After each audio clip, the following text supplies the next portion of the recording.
Hold up, everybody. Attention, please. False start. Locked on Ducks, number 28. That's a 5-yard penalty. We will replay first down and continue the Jordan Seaton recruitment.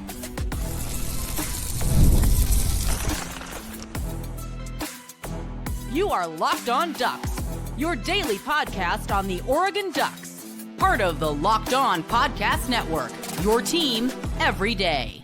Yes, it is that time once again for Locked On Ducks. I'm your host, Spencer McLaughlin. Thank you all so much for making this your first listen or your first view of the day. It is part of the Locked On Podcast Network, your team every day, the number one sports podcast network out there. Thank you all so much, especially my everydayers, for helping make that the case. Jeremiah McClellan, I am going to be so bullish on him in the offseason. I might have to chair another fan club. Can I chair two fan clubs at the same time? We might have to find out. Thoughts on Evan Stewart, little basketball talk as well. Wasn't able to go live after the Michigan State loss the other day. But the recruitment that just keeps on going.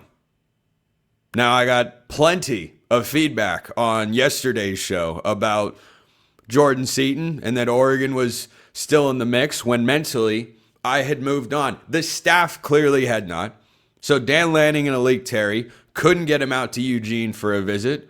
So they said, okay, we're going to bring the Eugene to you. They went down there. And according to reports, this is a three-way race between Oregon, LSU, and Miami. And Oregon and LSU are the most likely options, it appears. I wouldn't ever rule out Miami, who is losing Francis Maui-Noa to the NFL draft and needs a fill-in tackle.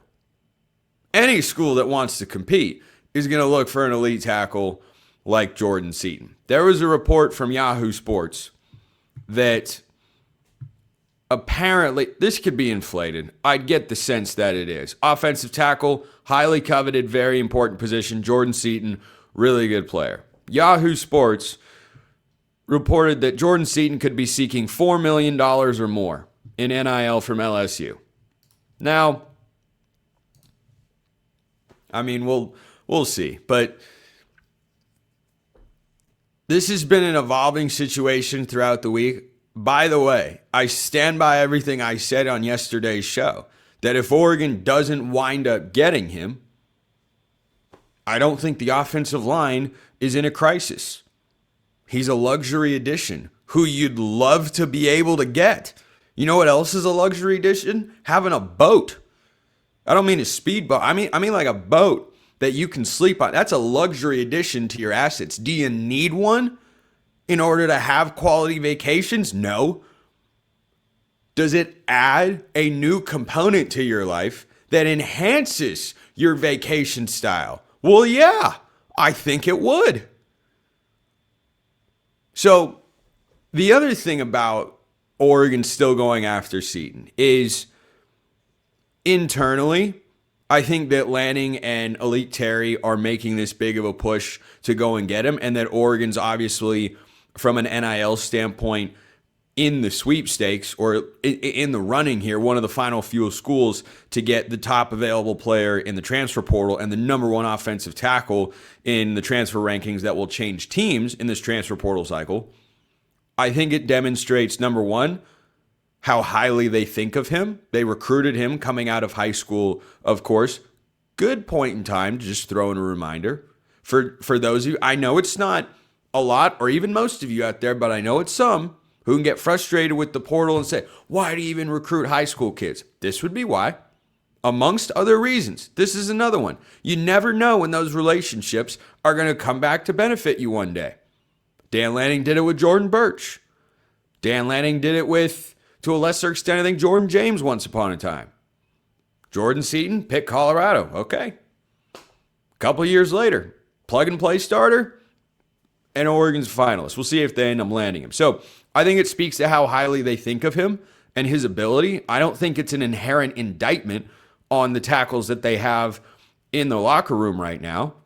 I think they just look at him and say, hey, this is a guy who we think can be at least as good, if not better, than everybody who we have. And as I talked about yesterday, I feel fine about Oregon's tackle room. I'll feel great about it if they add Jordan Seaton, which speaks to the second point I wanted to bring up on today's show.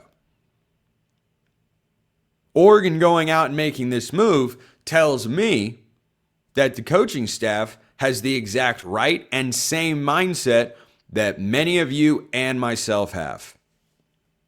All in. Chips to the middle of the table. Let's go get it. Dante Moore returns, and Dan Lanning tweeted the big duck. Not just any duck, the big duck. I don't even know if we've seen the big duck before.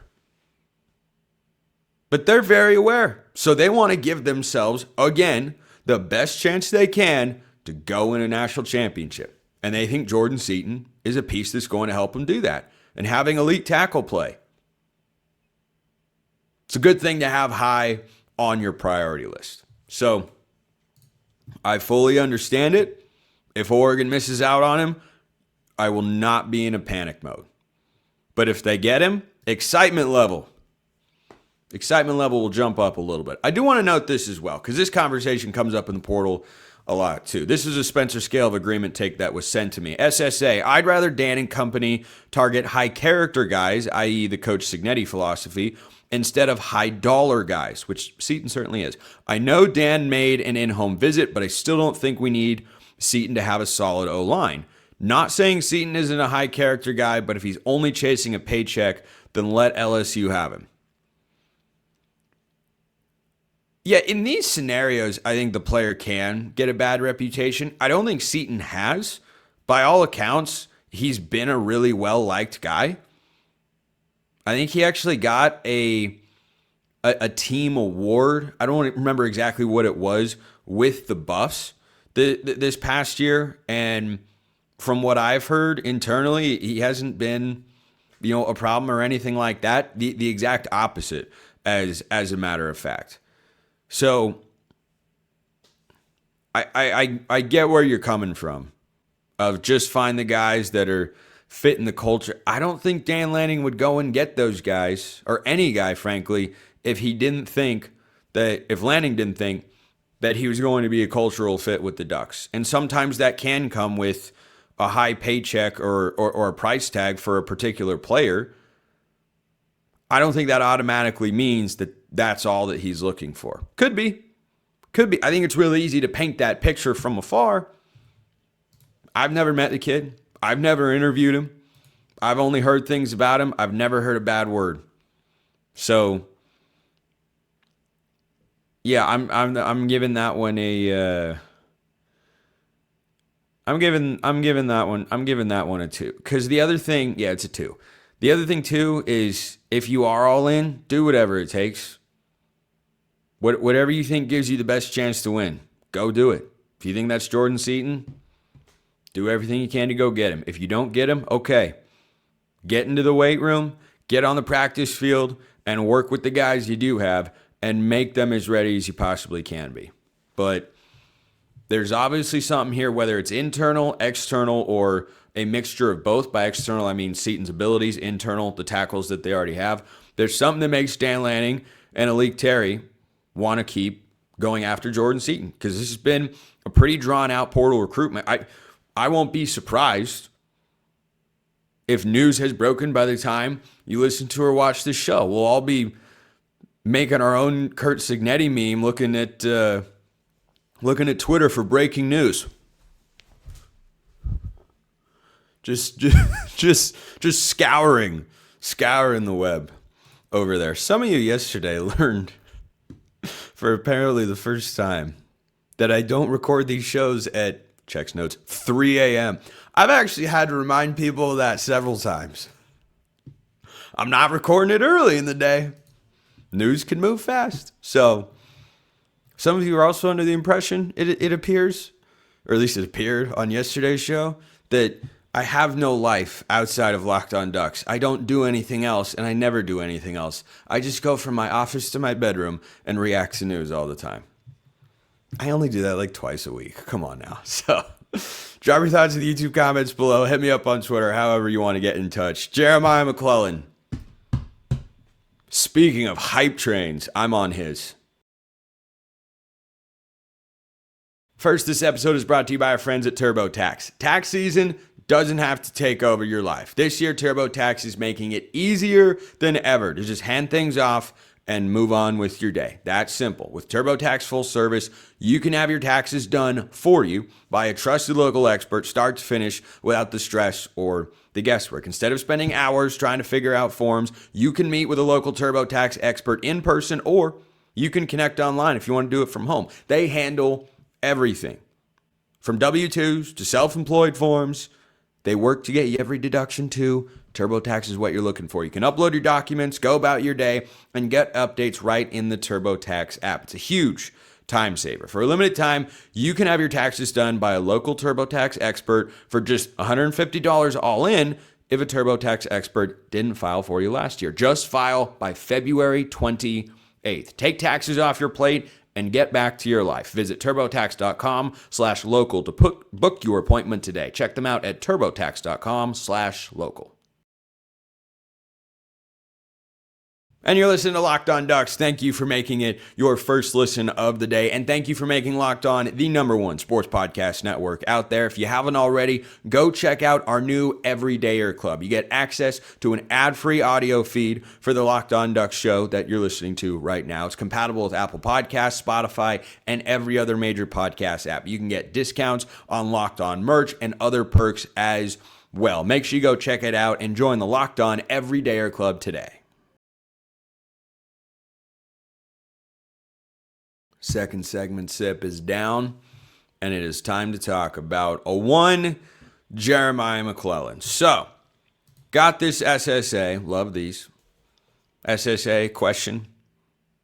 We're going to find out by the time I finish reading it. So, question came in, and by the way, you can submit them via YouTube comments or DMs or become a Locked On Ducks insider. That link is in the description below. You get priority mailbag access and a bunch of other perks as well.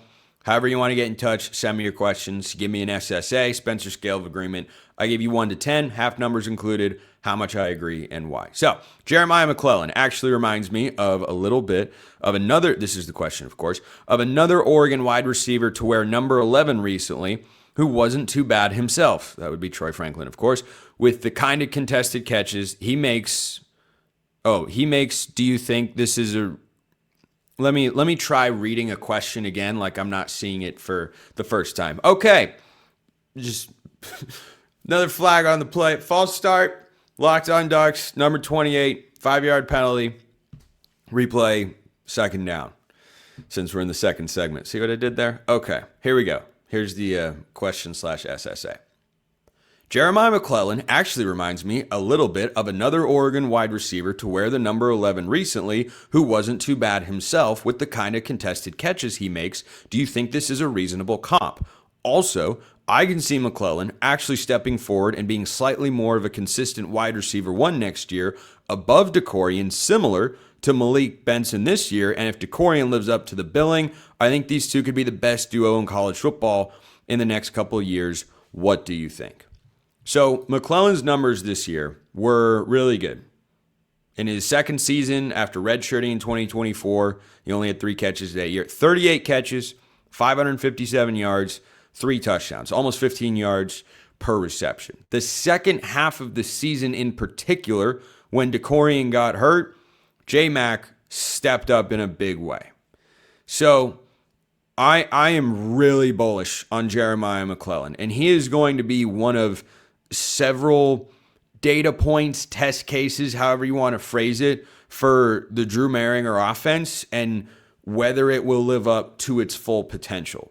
Because one thing for a long time, of course, you're referring to Troy Franklin, another great number 11, but who unfortunately has to catch passes from Jared Stidham on Sunday. Man, Oregon and postseason is just cursed, man. I don't know how else to describe it. Anyway, when DeCorian Moore went out, McClellan against Iowa, 2 catches for 14 yards, did have a drop in that game. It was also very windy and hard to throw the football. Then against Minnesota, 3 for 36, and that spectacular touchdown. USC, 3 for 53. Washington on the road, 3 for 78. Should have been 4 for 110 if the play was officiated correctly. That was ridiculous. And then against JMU, 6 for 83 and a touchdown. So he only had 2 catches against Texas Tech, had 5 for 64 against Indiana. But I bring that up to say, if you compare that to the first half of the year, he was far more involved. And I'm with you that he feels like one of those breakout candidates. Between him and Decorian Moore, if those guys' numbers, I don't think they both have to get 1,000 yards for me to say, okay, this is the offense that we should have expected when the season began, or this is the offense living up to its full potential. If they don't both increase their yardage pretty significantly next year, I'll be pretty disappointed and frankly a little surprised, unless an injury comes into the fold. You know, maybe Decorian re-aggravates or J-Mac gets banged up, God forbid. What I got so excited about as this year went on with Jeremiah McClellan is we did see this with Troy Franklin a little bit. A lot of the great Oregon receivers over the years were basically bigger versions of Tez Johnson. They were good route runners. They were good after the catch. They weren't guys that you were going to throw a lot of 50-50 balls to. And when you watch these teams across the country, like Indiana or the Washington teams with Penix, LSU with Burrow, Ohio State, when you watch these teams that have NFL caliber receivers and they trust them to take deep shots in one-on-one situations, you got to have guys that can make the play. We know Jeremiah McClellan can make those sorts of plays. And that has not been a consistently common thread for Oregon receivers. It's something that I think has really evolved with the position group at the school over the last several years. Shout out Junior Adams and Ross Douglas. So J-Mac can make special catches. And we saw it all throughout the season, especially as the year went on. You know, even though the game was terrible, in the Peach Bowl against Indiana even, Dante Moore lets it rip. D'Angelo Pons, pretty sure it was D'Angelo Pons. Yeah, it was. D'Angelo Pons is draped all over J-Mac down the field, and he makes the catch in traffic. When you have a weapon like that, there's nothing a defender can really do. That's an NFL caliber corner. And Howdy Hall in a 43-yard reception, he's got great ball skills and really strong hands. And Decorian Moore fits into this category as well. The offense, I'm not saying it has to only be this. When there are one-on-one shots, I think what we've seen in the last couple of years is Oregon quarterbacks are not always as willing or able, depending on which guy you're talking about, to take those shots down the field. We've seen it in spurts. I tell you, the game that got me the most excited this year about the Oregon offense was Oregon State. Because all of a sudden, Dante, who's got incredible arm talent, better than anyone since Justin Herbert to play quarterback at Oregon, is suddenly making these back shoulder downfield throws. It's unguardable. If your timing is good, it's unstoppable. And the other thing, too, on the 50-50 balls down the field, how often do you get pass interference? Decent amount of the time. That's free 15 yards, automatic first down. So J-Mac is a guy that just, the Minnesota touchdown, the Washington catch that was, the plays he did make against Washington, frankly. I think there are similarities. I like your comp. I'll SSA that and put it at a 7 for comparing him to Troy Franklin. I think he's a better route runner, and I actually think he has stronger hands. Troy Franklin was a body catcher with better high-end speed. J-Mac has got elite, really, really strong hands. And when he's one-on-one with a DB, if the ball is thrown correctly, he's going to catch it more than 50% of the time. That's what Charlie Becker learned over the second half of the season he can do with Indiana. I want J-Mac to continue getting those opportunities. The difference, and why I only put it as 7 comparing him to Troy Franklin, is he's a little bit shorter. I think he runs the entire route tree a little bit better, but doesn't have the same home run speed. But yeah, I don't hate that comp whatsoever. So anyway, I'm bullish on Jeremiah McClellan. I don't think I can launch a second fan club. Can I? Let me know in the comments below. But if I can, then I'm going to launch the J-Mac fan club here. Another SSA here. Would Oregon have won the Peach Bowl if the quarterbacks had swapped? Probably. probably Dante Moore's mistakes gave Indiana at least 14, if not 21 points. I mean, the very least, one time you'd like to see when you turn the ball over like that, you'd like to see the defense pick up the offense and hold them to a field goal. Pretty hard when it's 1st and goal on the 3. But when Dante Moore was strip sacked and the ball was at like the 30-yard line or so, yeah, it's a tough spot for a defense to be in. You got to be able to hold the 3 at some point. That's what the truly elite defenses are able to do. They pick up the other side of the ball when they make a mistake. Watch my Seahawks do it all the time. But yeah, I think that Mendoza made so few mistakes and all the right reads and cut it loose when he had one-on-ones, and Dante Moore did none of those things. And it was indeed that impactful. If you ever doubt how impactful just a change at quarterback can be or improve quarterback play, best example to think about from an Oregon standpoint is the year before Dylan Gabriel came over from Oklahoma. He led the Sooners to a 10-2 campaign, and they won the Red River Shootout against Texas in 2020. What would that have been? 3.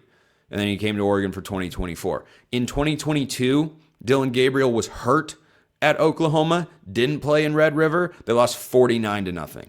So, yeah, I can think of 21 points in the first half for Indiana that would not have been on the board had you swapped the quarterbacks.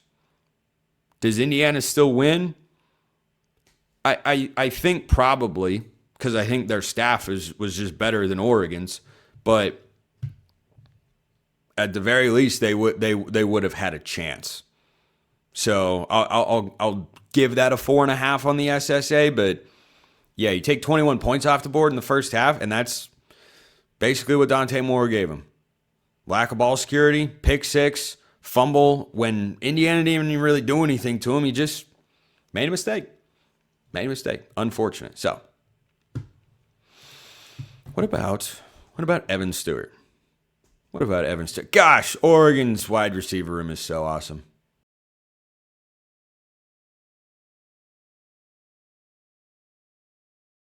Okay, mailbag and then some hoops talk to wrap today's show. The Soda Report says, "Hey Spencer, I'm super excited about Evan Stewart coming back. Me too, but I'm worried about his injury." Also me, yes, absolutely.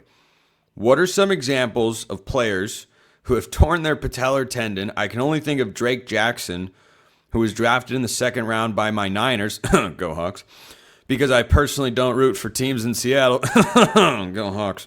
And his career is over. So, no Oregon examples that I'm aware of, and I don't want to dive too heavily into the medical nitty-gritty of it because, frankly, I don't fully know what I'm talking about there. I think as a general rule, with an injury as serious as the one Stewart suffered that kept him out for the entire season, I'd approach it the same way if it were a knee injury, if it were a shoulder injury, elbow, whatever, for a wide receiver. But especially with a leg. I guess shoulder and elbow wouldn't be exactly the same. That would vary a little bit more depending on your position. But yeah, I look at Evan Stewart coming back and say, okay, huge. It's fantastic. I'm fired up about it. If you know, you know. I also am not going to place in my head the weight of the world of expectations on his shoulders. Because guys coming back from something like that, by the time he takes the field, in the first game, September 5th, 2026, he will not have played a football game since December 7th, 2024. He didn't play in the Rose Bowl against Ohio State, didn't play the entire year, wasn't playing in the spring game. We'll see if he takes the field in the spring game. I think that depends on his recovery timeline.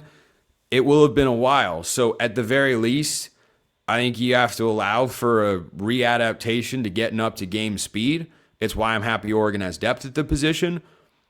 In some ways, though, I think everything you get from him is a bonus.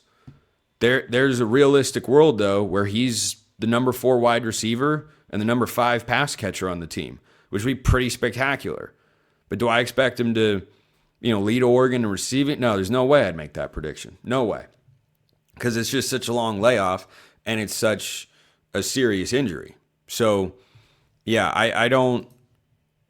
I see it as a bonus. And by the way, for what it's worth, for a different reason, I characterize my expectations from Malik Benson this year in that regard. I said, I think these are going to be Oregon's leading receivers.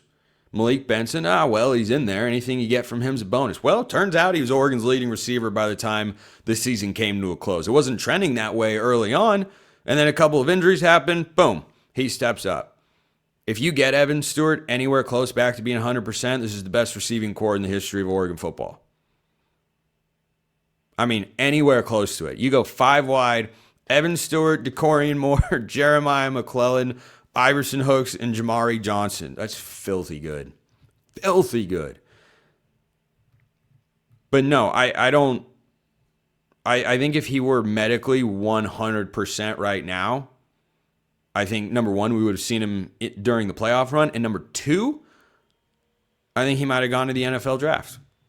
But he's got plenty to prove in that regard. And if he is anywhere close to healthy, boy, Oregon's got just an elite cadre of playmakers. No wonder Dante Moore wanted to come back. So, yeah, I hold that standard pretty consistently with injuries. I've just seen it too many times across a lot of different sports that guys come back and they're not the same. They can still be good. They're not the same. The best example that I remember, amidst many others, is DeMarcus Cousins in the NBA. I know, different sports. He was in Sacramento averaging like 28 and 12. I mean, he was just a monster with the Kings. He had a serious injury. I think it was his Achilles, and obviously he's a much bigger guy than Evan Stewart is, so it's a lot tougher. He then became a role player, and that was because the injury limited what he was able to do in his recovery. So, yeah, Evan Stewart's got to get after it in recovery to be sure. So, wanted to wrap with some thoughts on hoops. Oregon lost 68-52 to Michigan State. Again, played a really good first half of basketball. Offense ran out of gas in the second half. I mean, they didn't have a ton of gas to begin with, only scoring 52 points at home. And, you know, the thing I wanted to bring up to wrap today's show is Tom Izzo took to the podium, as all coaches do after the game, and was very quick to, you know, shout out Oregon's effort, which I want to do as well. Without Biddle and without Shellstat, it's really easy to just throw in the towel. To just say, well, this is not our... They're not doing that. And the reason I bring that up is what we're essentially doing, how I'm thinking about, you know, the way I watch games or the way I talk about this team in the program right now and what they're going through, which is the worst season in Dana Altman's tenure in Eugene. Everything is about, do I feel like there needs to be a change at head coach? And right now, I'm more in the camp of no. That's not automatically the solution. It's not the furthest thing from my mind. I'm not unwilling to approach the subject. Tom Izzo came out after the game and gave a lot of credit to the Ducks for the way that they fought and kind of defended Dana Altman there. That's a nice sentiment and all. Coaches are a very tight-knit group, and Tom Izzo's coached against Dana Altman, or at least seen his work from afar many times over the years. I'm sure those two have an immense amount of respect for one another. And I think it's really nice that Tom Izzo is a great guy and one of the best coaches in the history of the sport, as is Dana Altman, by the way. I think he's one of only 3 guys, Altman is, with over 700 career wins at the moment. It's a short list. And I think that was a nice gesture and all. That does not influence my opinion of Dana Altman and his ability to lead Oregon's basketball program to a resurgence in the future. But I don't know. It was something nice. There aren't that many positive things to talk about with the program right now. The defense is starting to come together and improve. And by the way, it's late January. This is about the time that you'd start to see the signs. They just don't have the personnel. The Big Ten's a great basketball league. They feel destined, and maybe because they have, you know, any affiliation with Oregon, it's just not going to happen because that's the way this works.